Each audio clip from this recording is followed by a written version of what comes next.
Yeah, right. So, can you hear me, Anthony? Yeah, thanks, Stojan. Go ahead. Okay, so basically, are we talking about like a HubSpot CRM where this is getting all filtered through? Yeah, that's one you could be using. Like HubSpot's quite clever Yep. in the way it helps you build out the middle game. It actually tries to create its own tracks um, by saying, if somebody opened this email and then clicked these two links, I'm going to create this kind of experience for them. So HubSpot's kind of an extreme example, Stojan, but you could be using Pipedrive and you could be using Salesforce.com, because every time our telephony, email, online chat agents contact or have contact with a customer, we're gathering intel, right? And what happens is we can begin tagging them and continuously refining their position in the middle game so that the next series of experiences that are going to be served are way more relevant. Anthony, I have a question as well, if you're Brian. finished. So you're aware of my business. You've had a chat with me already. And my business, I have two sets of customers. I have candidates and I have clients. And sometimes my candidates don't do what I want them to do. And sometimes my clients don't like my candidates who have become my product. So my bloating seems to be spliced between giving everybody what you're calling a hyper personal experience. It's very, very labor intensive and time intensive. Is there any way I can streamline that a bit better? Because I have to give my candidates this hyper personal experience. I have to give my clients a hyper personal experience. I have to give everybody a hyper personal, and even then, if they don't like each other, it's time wasted.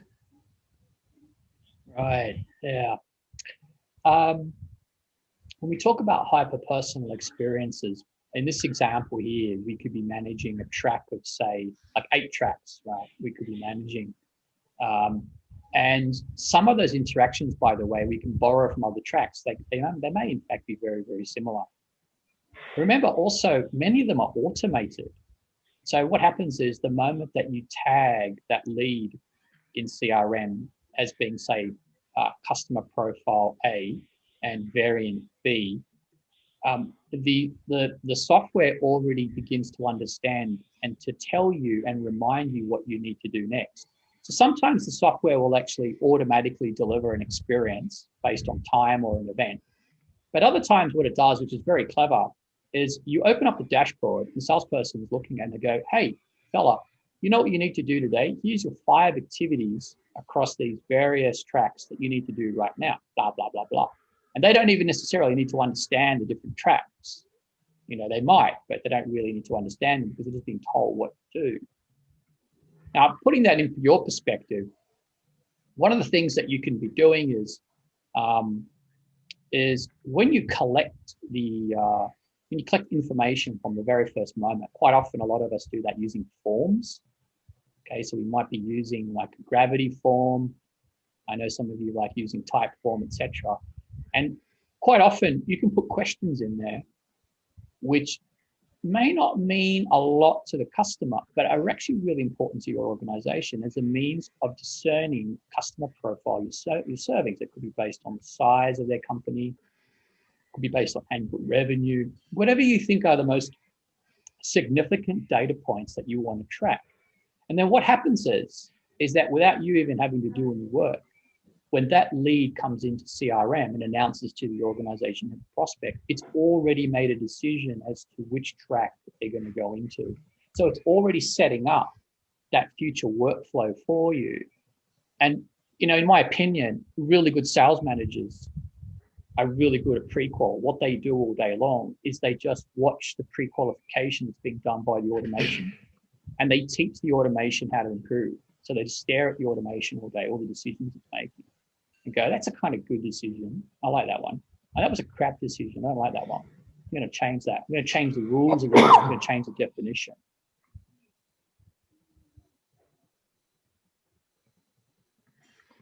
Now, we've got a couple of experts in the room tonight. We've got Kevin, and we've got Michael, and we've got a couple of people who also know me. Guys, did you have any thoughts about the presentation or how you've used CRM in the past?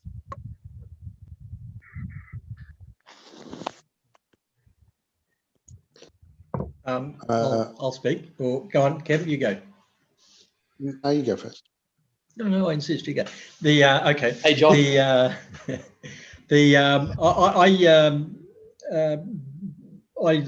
advocated, as I was saying to you the other day on the phone, I concur in exactly what you say. It's just a different, it's a little bit of a different story to the way you tell it as the way I tell it. But the reality is the facts are the same, and the strategy is sound. I call the process a sales plan, and I tell sales teams when I'm training them, don't leave the office without a sales plan. That's crazy. Would you go on a trip to would you go on an interstate trip without a roadmap? I mean, that'd be just ridiculous. So I've been writing sales plans along these lines for a good many years.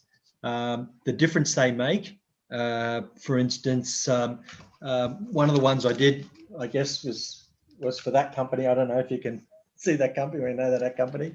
That Altec? That took me 2 years to write that sales plan, but it's based on what the client wants and completely analysing what the situation is, what their pain points are, and that sort of thing.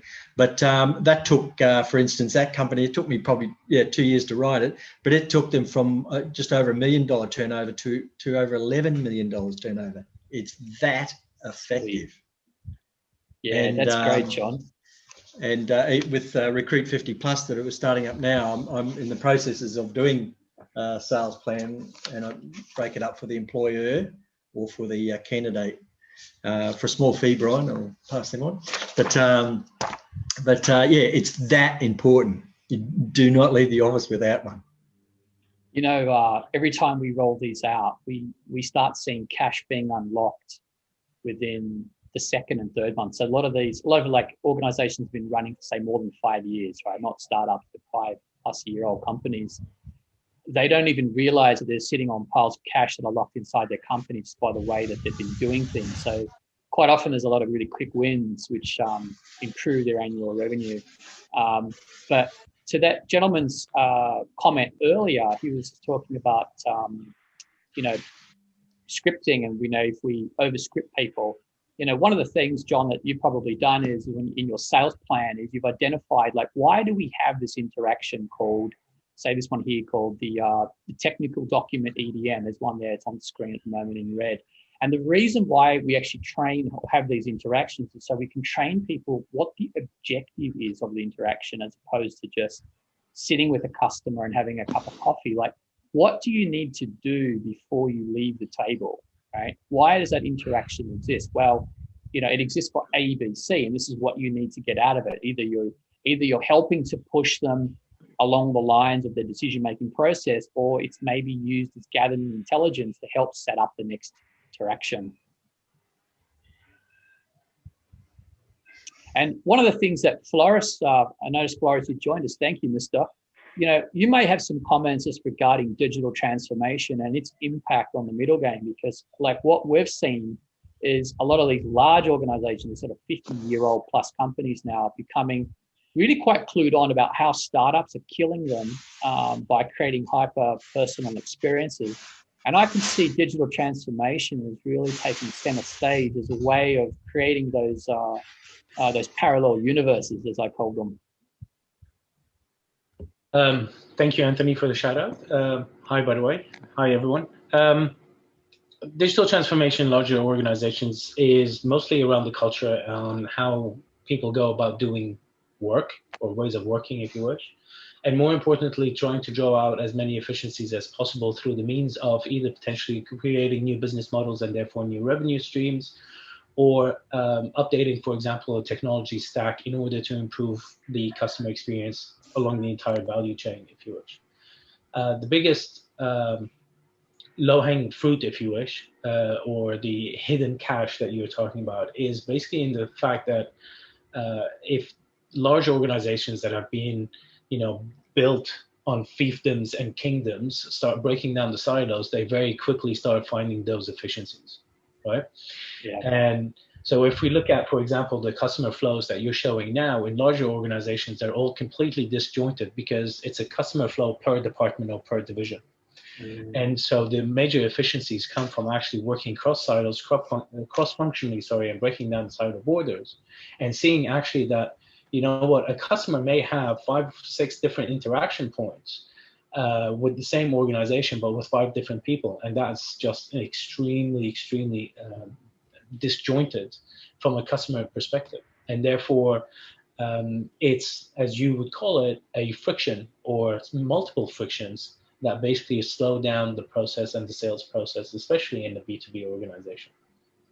Yeah. In startups, we forget that we might only be selling maybe 1 or 2 products in the end game, And so the end game for most organizations, most startups, is really easy. It's easy to map the end game. But you go into an end game in an enterprise company, we're dealing with one at the moment, it's got 160 fucking products, man. Like, you try and map the middle game to that, right? And unless you're using digital transformation to help make these decisions, tell the salesperson what's the first product that you need to sell an existing customer. Or let's not even talk about existing customers. How about just the ones that we're supposed to love? The one who already bought from us 4 months ago. Like, when are we supposed to touch them again? And what are we supposed to be talking to them about? So I see like this real interesting collision between digital transformation and sales happening in the middle game and the end game. Well, on that note, and not to turn this into a discussion or a workshop, this is more supposed to be Q&A to you. But I read an article today that with the pandemic and the change that it has brought about, and all the different ways that organizations have changed, and the fact that we do a lot of remote selling as well now, especially in the B2B area, there's going to be more and more digitization in the sales process. And by digitization, I mean not digital transformation, because digital transformation is about business models, the culture, etc. And digitization is the replacement of potentially analog or outdated processes into more digitally focused or tech-focused solutions. And one of them is where you'll have so much data on customers that you're going to use that data to automatically provide them with a product offering that is hyper-personalized to them. And it's going to be auto-generated through the analysis of the data that you already have accumulated on that customer. So I hope so. Well, in a way I do too, because I've always had that push and pull between sales and marketing, even though they are one and the same, they just come at it from different perspectives. It does put constraints and potentially maybe reduce some of the elements that normal sales functions now currently do. So there's that element where, for example, now an AI could very simply say, customer A, because you have purchased A, B, and C, because you have been on our website, you have seen X, Y, Z, and because you have spoken to CS about 1, 2, 3, we believe that this is the best product offering for you. And because you have paid so much, and because your credit ratings that much, and because you've got 30-day invoicing, we're going to charge you that much. Got it. One of the questions people may have today, why is it my presentation lacks product? Like, I really don't have much product in there about, what sales process 2.0 is about. And frankly speaking, I just think that as a first touch point with a customer, I would rather do this with them. I think it's far more entertaining and interesting, because if they don't believe in what I'm describing here, there's really no way that I can help them with the product anyway. So I always begin with something like this to tease out what the issues are and to gauge their response. John and Boja, did you guys have any questions today about my presentation? Yeah, thanks, Anthony. I had a quick question, more on the middle game again. So obviously we're early stage startup. So and we've worked with you for a little while, but more about the fundamentals of the 4Qs. So, but my question is more around, you obviously spoke about the complexities that apply when you talk about enterprise 160 products, but for an organization like ours, who now knowing who we serve today, in terms of the middle game, how do we avoid that beg mail situation? Because Right. I'll be honest, I think I sent a beg mail last night that was basically, you guys disrespected me. It's about time you gave me some feedback. And he's like, oh, I'm sorry, I've just been really busy. Let's have a call tomorrow. So the beg mail worked, but I obviously don't want to continue down that path. Well, luckily the first follow-up, the second follow-up is a follow-up. We still need to have a follow-up emails or chaser emails when we're trying to get a customer to do something. But what we don't want to do is be in a position where we don't know enough about them that we can't continue to have a conversation with them that's valuable, and hence we end up disappearing like our competitors do. So it's all, in my opinion, John, it's about the setup in the early game. In the early game, right, our task as salespeople is to gather as much intelligence about the person whom we're speaking to, and make sure that we've talked to somebody who's like maybe a customer experience person or someone who's a sales manager, to figure out what are those interactions going to be, so that the moment that we've delivered that really high impact, which in your situation might be, say, the demo, how do we continue post-demo once we've demoed that product to keep them engaged? I can give you some examples of how we've done that with SaaS companies if you would like. Yeah. Okay. So, one of the things that's really interesting with SaaS products and demos is just trying to get people to continue the conversation, especially if it's more than one party that's making the decision. So in your situation, it's often only one or two decision makers, but let's just say we're selling into enterprise and maybe we've got a few folk. One of the things we like to do is, that's worked really, really well in the past, is we'll have a poll, a voting poll that starts towards the end of the demo about what their favorite 5 features were. And then it continues post-demo where they continue to adjust and change their votes. And then we send them back that report or that information based on that experience that they had.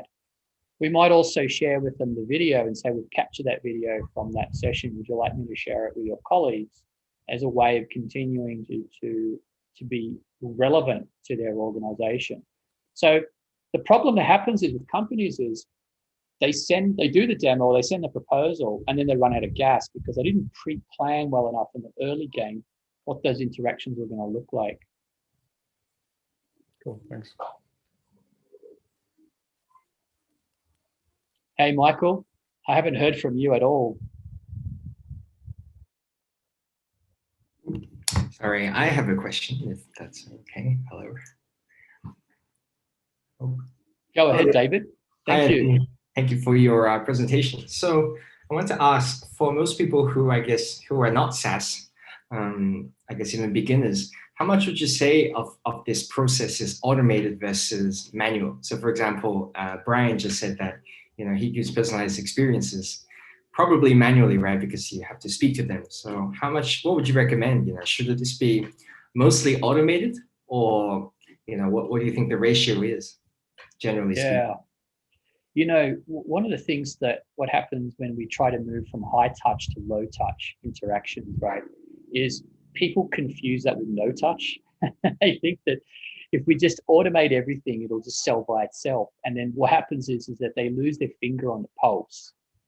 They lose that sensitivity to the customer's voice. They stop listening, and then they don't make any more sales.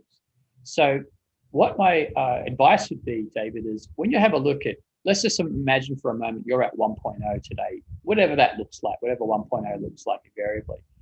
When you tackle 2.0, don't make it a technology play. Don't go heavy on the tech.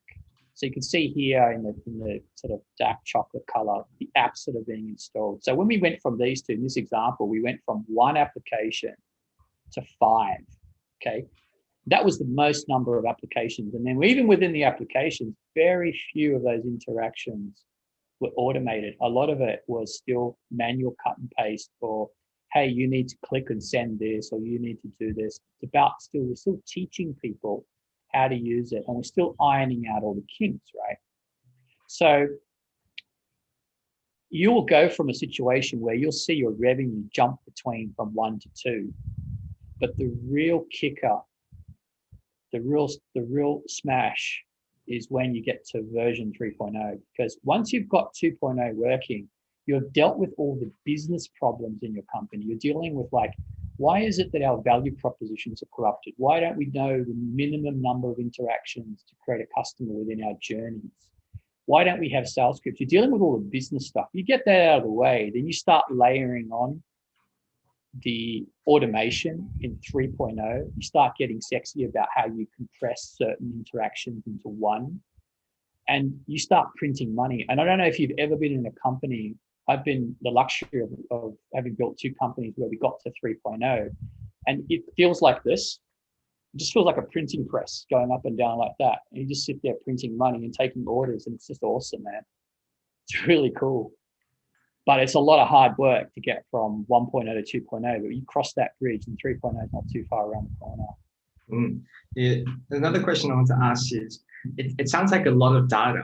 I mean, would you recommend anything to visualize the data, or something where you can see all these data points? Because there's a lot of information you need to record and whatnot. So for example, we use ActiveCampaign. So it's just one of the CRM tools. And then we linked it up with a software dashboard. So Google Data Studio. And so, but that kind of stuff I can imagine when it gets to 3.0 or even more advanced, we need some hardcore data tools. Is that the case? Yeah, when you're at 1.0, the data you've got is like that thin, because like you know what I'm talking about, right? It's like you've been the first year or second year of the organization running, or maybe you've joined a startup, right? They're in their first or second year, and it's really funny being in those meetings where people are talking about data and dashboards, because there's no data. It's the slice and dice. So 1.0 is like, I think, is more about using applications like Miro and Mural to kind of visually map out intelligence and gather stories and that sort of stuff. But you're absolutely right. When you start getting to 3.0, you need to be looking at, I think in 2.0, you'd probably be reading the report maybe once a week. 1.0, you'd be reading the report every half a day. And so the customization of those dashboards is really, really important. What kind of tools do people in 3.0 use to see those visualizations? Just out of curiosity. Yeah, sure. I think you've taken it a step further, because what you're suggesting is how can we pull the reports from, say, out of 5 or 6 different systems or applications, and then roll them up into something that makes more sense in a single report. To be honest, I haven't seen it done really well. Oh, okay. The only time I saw it done well was with a software company I worked with in the United Kingdom. They wanted to do exactly what you're describing, where every salesperson, customer care, and marketing person would log in daily to look at these numbers across, like, how our online chat was going, how telephony was performing, which channels had better quality leads versus poor quality leads. We had to build the whole thing from scratch. It took us a year. Maybe there's something out there. Can you suggest anything, David, that you were talking before about a Google product?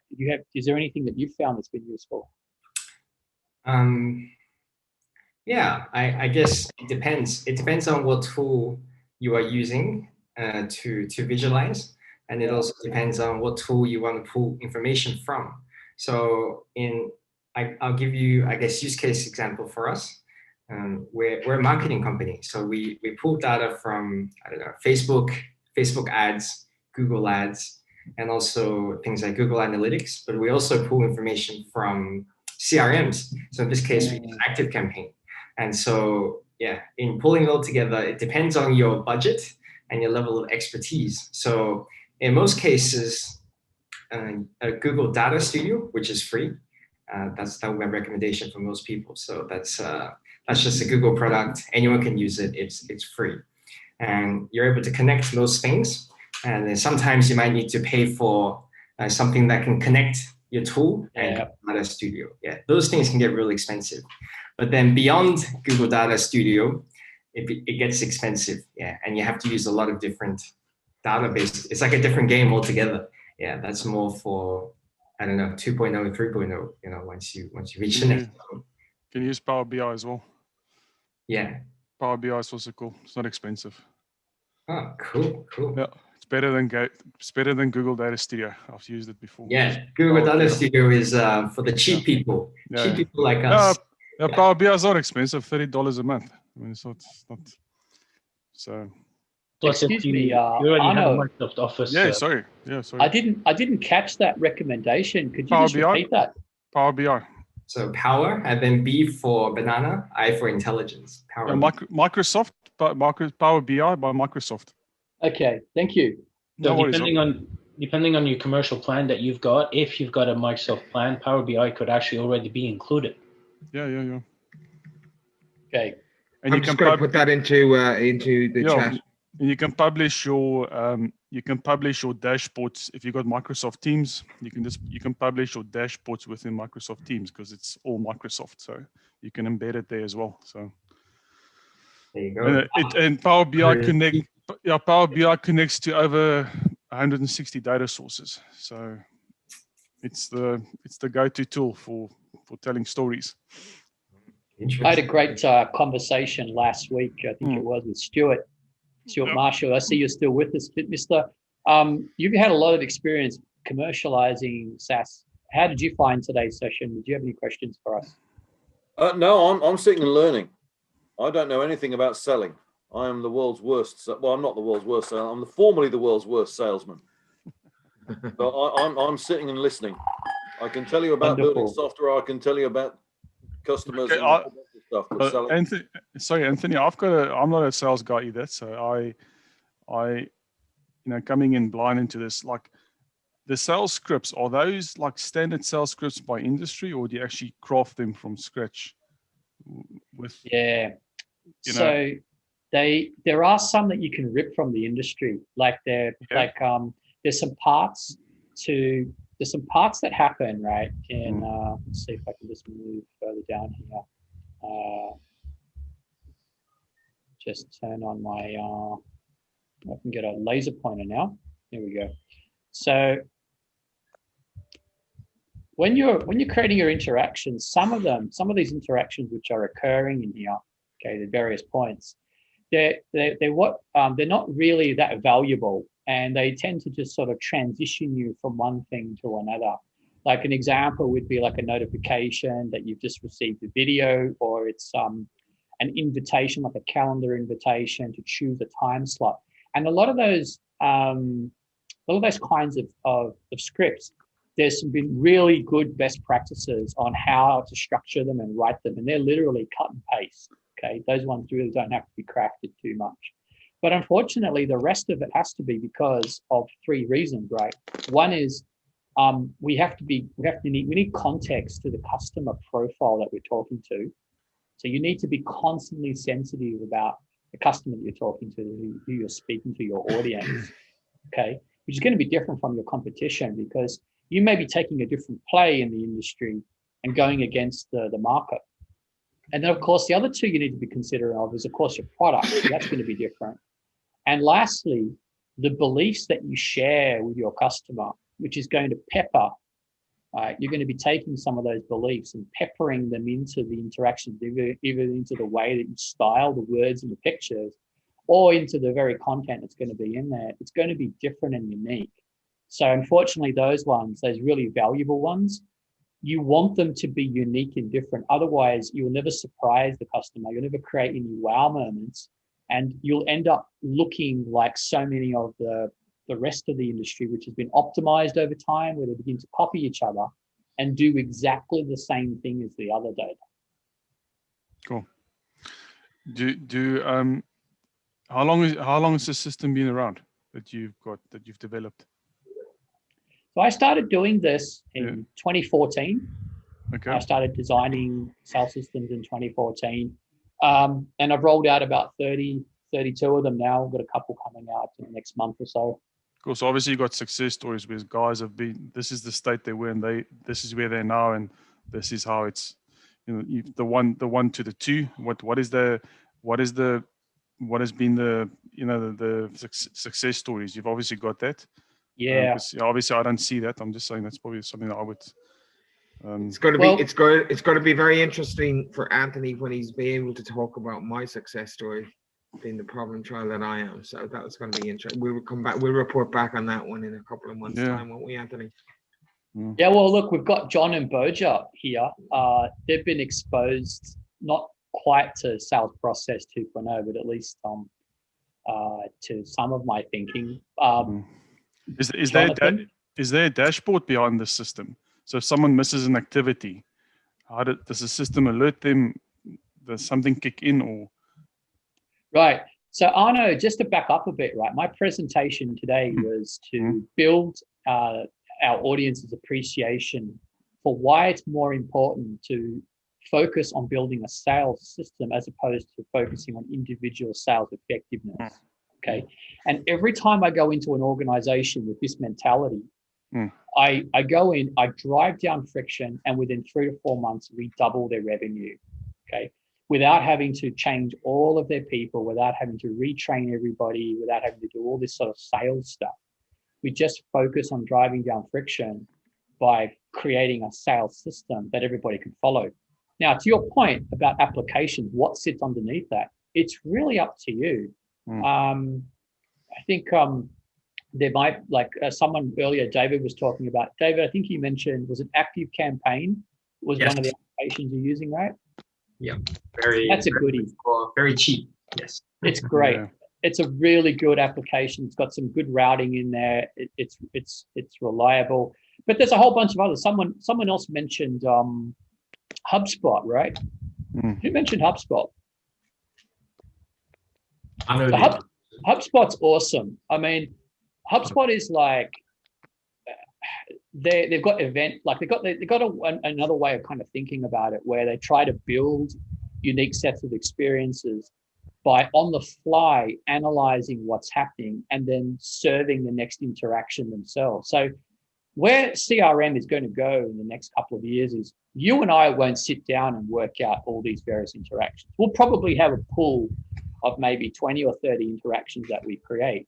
And what's going to happen is the software is going to do the listening. It's going to listen to our calls. It's going to listen to our online chat. It's going to watch how the customer traverses our website. And then it's going to decide what the middle game is going to look like. Well, it won't be CRM, it'll be CDP more than likely. CRM would be a component of the customer data platform, which will pull information out of the CRM, as we have already said, and all other areas of data input, such as the Facebook, the Googles, Google My Business, the social medias, to customer support, eavesdropping, to ERPs, to anything of the sort. So it's more going to be CDPs than CRMs, but I do agree with you. It'll be lower touch than it is now. Yeah. Now, if you'd like to find out more about Sales Process 2.0, which is what I've been talking about, this evening, you're more than welcome just to let's have a look. So if you point your QR codes here, if you point your camera phone at that QR code, you'll get a page, and that talks a lot more about Sales Process 2.0, some of the commercials behind it. It also gives you an opportunity to schedule a meeting with me if you just want to catch up and have a 30-minute virtual coffee. We can talk a bit more about it as well. Kevin Picton, I see you've got your hand up there. Do you have a question? Yeah, I do. I have a couple of observations and then a question for Anthony. So regarding systems, right? I love systems, and I live and breathe systems all the time. And to me, a system is a set of processes and the tools that help you run those processes, and where the process itself is like the crystallization of the best practice knowledge that came out of the organization. And although it's not necessarily a sales process, a great example of that is McDonald's. And McDonald's is a worldwide company that is run mostly by 16-year-olds but you can get the same identical customer experience anywhere in the world because they have fantastic systems. And if you can get your sales system really set up and running for you, then you've got a repeatable success that you can start to rely on. What I wanted to say, I'm really happy, Anthony, that you mentioned don't get into 3.0 too early. It's not about it's not about the tech. It's about having a working system. When it's working, you've measured it and you know that it's profitable. You know it's repeatable. Then you scale it, and the technology that you use to scale it could be almost anything. That's not important. What's important is the soundness of the system underneath it. But my question to you, Anthony, is this: owners and great salespeople, maybe not everyone, but a lot of them have a situation where they're fantastic at closing deals and keeping the company running. But if you ask them what it is that they do in order to make that sale, they can't tell you because they've not written anything down.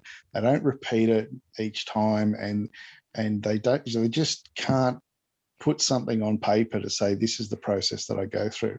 And my question is, how do you work with an owner or the gun salesman to get what it is that they are doing out of their head and into a working system?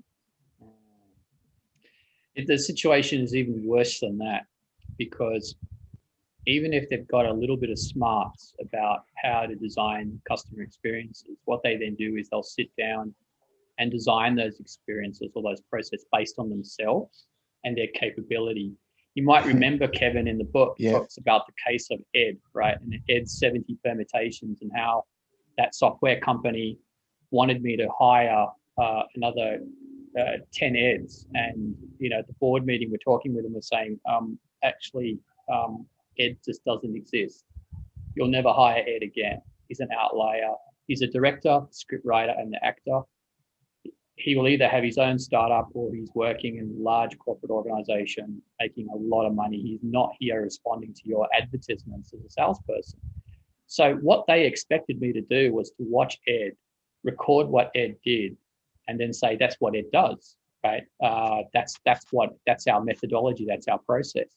But nobody can on the fly work through 70 permutations. Our training bill would be like, I don't know, just write a figure on the wall, and it goes on and on and on for every salesperson. It'll take us 24 months before the salespeople can show a result. So to come back to your question, Mister, how do we do it? I've got some tips, Kevin, on this. What I like to do is in the first 2 weeks, when I'm engaged to build a sales system, the first 2 weeks is really critical. I'll install a couple of listening devices. Okay, so some of those listening devices look like, in fact, some people have already mentioned it here, like making sure we've got Google Analytics set up. Let's make sure we're doing call recording on every Zoom call, telephone call, and set that up. If you don't, I'm going to install the application. I like setting up online chat, even if they don't have online chat on their website, because the online chat gives me a really good way and a feel for having direct contact with customers really, really quickly. And I start to build out a picture of what their profiles look like, the kinds of things that they're asking for. So we start to gather this intelligence. This one way is using listening devices, and the other way is more actively encouraging the salespeople to log intelligence from every interaction they have with a customer. So one way is listen to all channels, email, WhatsApp, and for 2 weeks, take all this unstructured data and try and turn it into something meaningful, into qual, take it from qual to quant.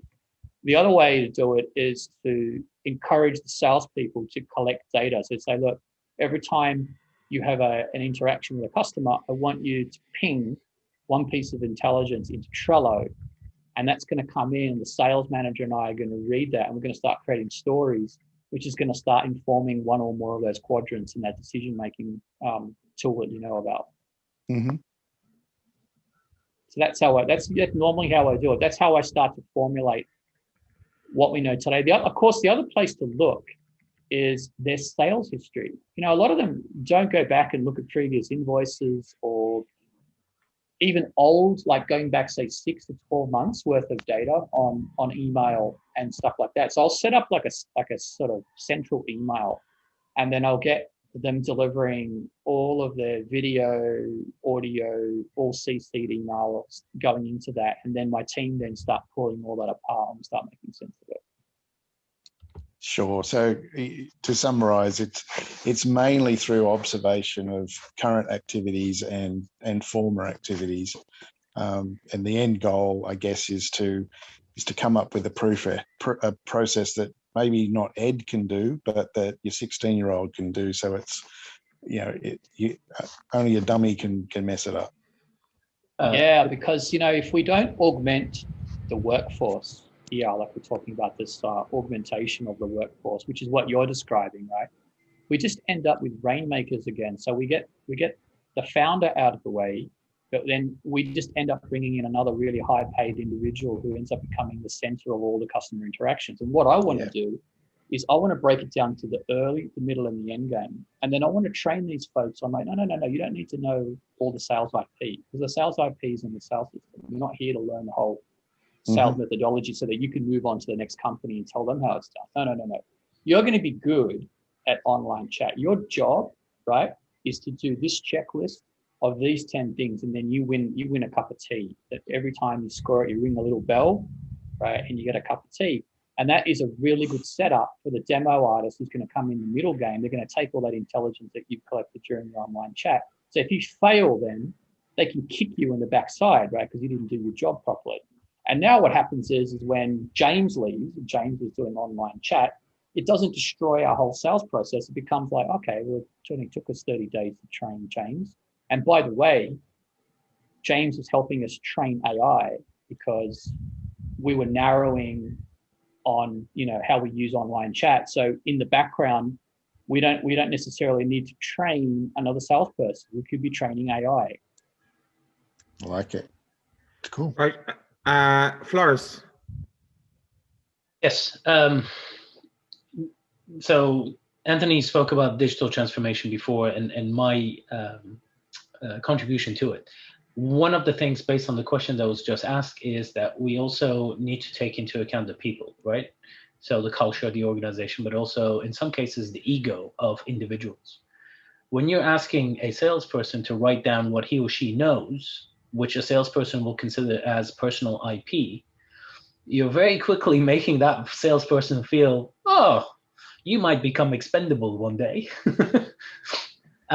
So it's a fine line between trying to get people to share the knowledge so that you democratize it and everybody wins, because that becomes then the story, and that should become the DNA of the organization, which if one wins, we all win, and there shouldn't be just single rainmakers.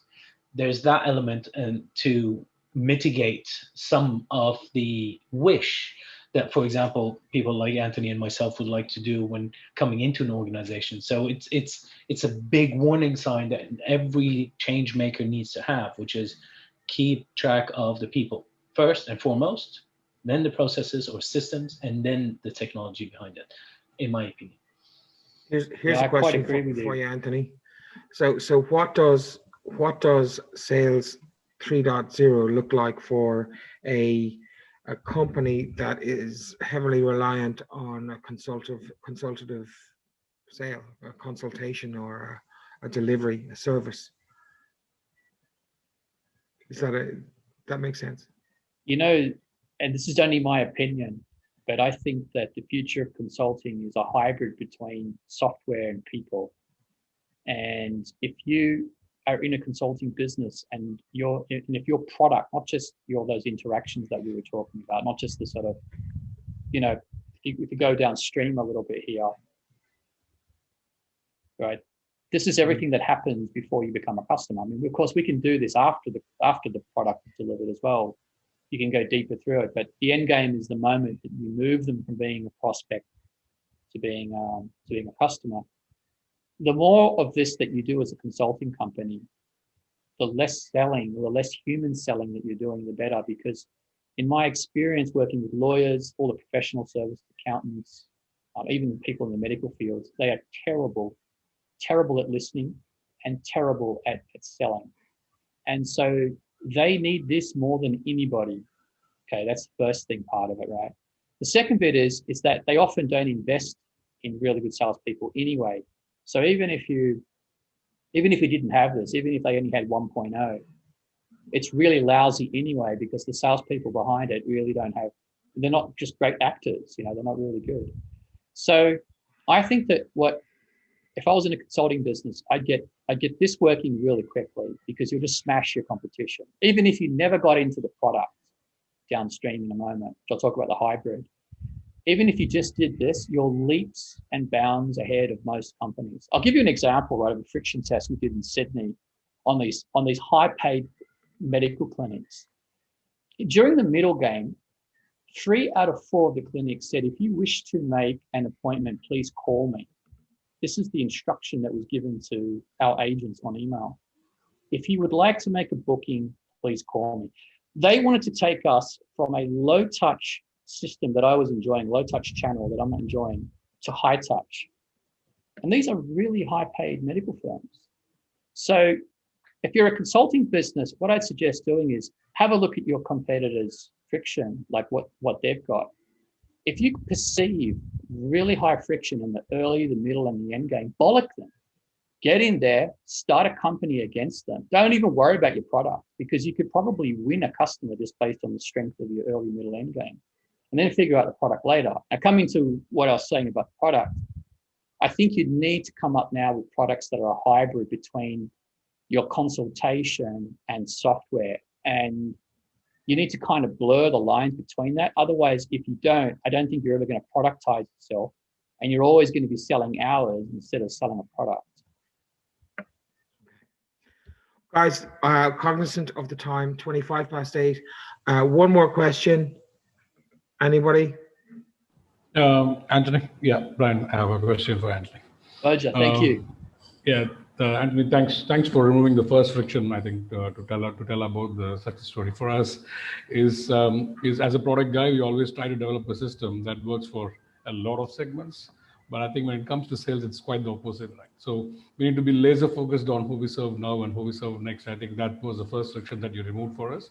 But I think now we are in the second friction, about that, right? So how do we get from 1.0 to 2.0, and how long, from your experience of seeing other early stage SaaS companies like us, how long do you think that companies take to move from the version 1.0 to 2.0 and to 3.0? What's the shortest that you have seen, and what's the longest that you have seen? Okay. Yeah, so I've rolled out 30 of them that I've worked on intensely, literally, with my team on like a daily basis. And they take at most 5 months to get from 1.0 to 2.0. Okay. But you see cash being unlocked within 30 to 60 days. So when it's a startup, what you experience is you'll begin to experience like that kind of velocity that you want. And that's really what happens at 2.0. You get that velocity that you need. When you're a larger company that's been running for, say, like 5 years, let's just say you're doing your annual revenue is in the sort of like somewhere between 5 and 10 million. Let me tell you some of the conversations I've had with these companies. Very interesting. They'll say, Anthony, we'll sign you up for like 2 or 3 months. That's the minimum to start working with me on building a sales system. And if we see results in the first, 90 days, we'll continue. And the conversation switches around really quickly after 60 or 90 days, because these companies, because they've got so many customers, and they've got so many products, they've suddenly realized that that not having a sales system could be costing them £5,000 a day. I'm serious. I've had these conversations with business owners where they're standing there now looking at this. They've seen some of we've released some assets. Some of these interactions here have been injected into 1.0. And they're now seeing how fast their salespeople are selling. And now they're calculating how much money they're losing every day. And so the conversation then turns around as like being, actually, Anthony, your fees are irrelevant. How fast can we get this done? Because we're losing a lot of money every day that we don't implement this sales system.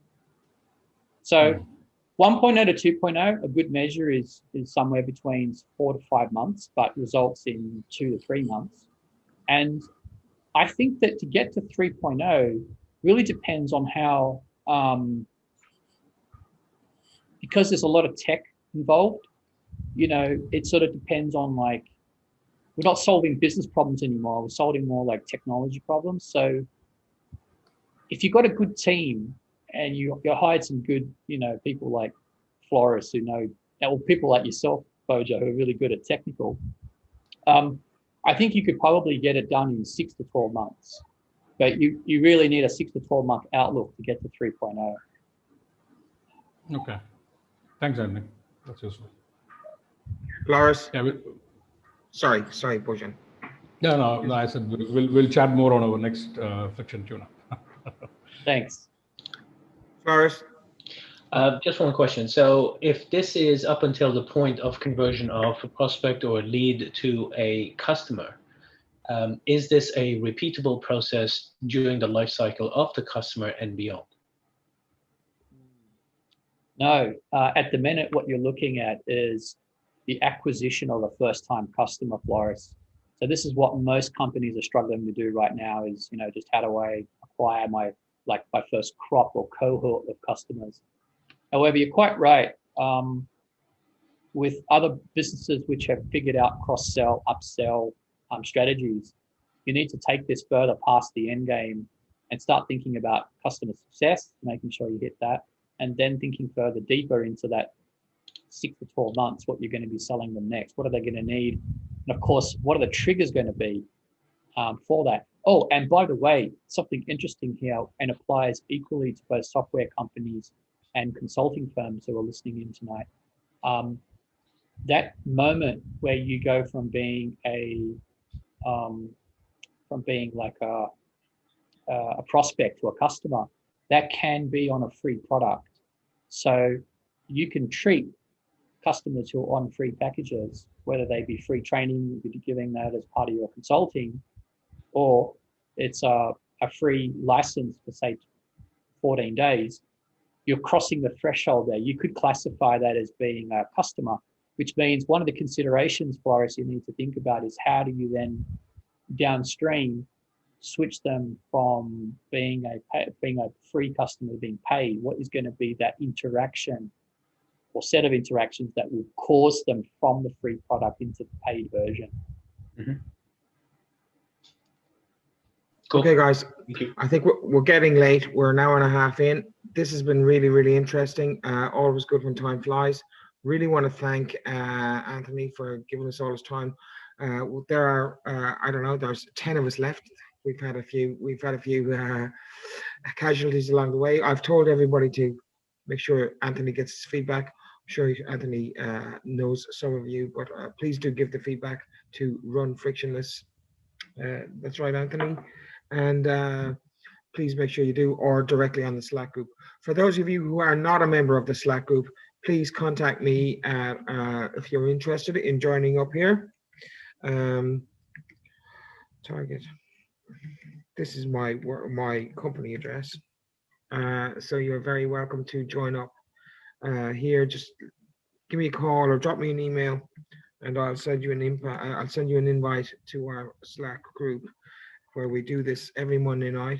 And not to forget that Stuart is up next Monday night. So anybody who's involved in SaaS, anybody who's involved in the SaaS game, Stuart is Mr. SaaS, kind of knows a bit about SaaS products and SaaS platforms. I have learned a lot from Anthony. I suggest that anybody who hasn't bought his book, that you go and buy his book. It's $10. It's a really good read. If you're nice to me, really nice to me, I actually have a copy to give away. But I will post a copy to somebody who wants it. But I suggest that you go and get the latest version, because this is version 1.6. I think it's version 1.6. And then you have a later version come out with more. This is version 1.6 2020. You've got a newer version, right? Yeah. Yeah. So if there's you a want a newer 2021 version coming out. Well, Yeah, here's an idea: book as a service. Yeah. So anyway, you've knocked me off my stride there. flowers. Thanks for that. So yeah, so look at, thanks everybody for coming along. Leave the feedback. Go to Run Frictionless or Anthony's LinkedIn. Link in with him. Connect with him. Have your free coffee with him. Get to know him. He's a good guy. If you want to sell stuff, he's good at that too. He'll show you how to put a process in place. Thanks everybody for coming along. Anybody wants to join the Oxytocin Collaborative, drop me an email. It's in the chat. And does anybody have anything else to add that's worthwhile hearing? Otherwise, goodbye. Thank you for coming along, and let's talk again during the week. Okay, guys? Take care. Thank you, and Thank good you night. very much again, Anthony.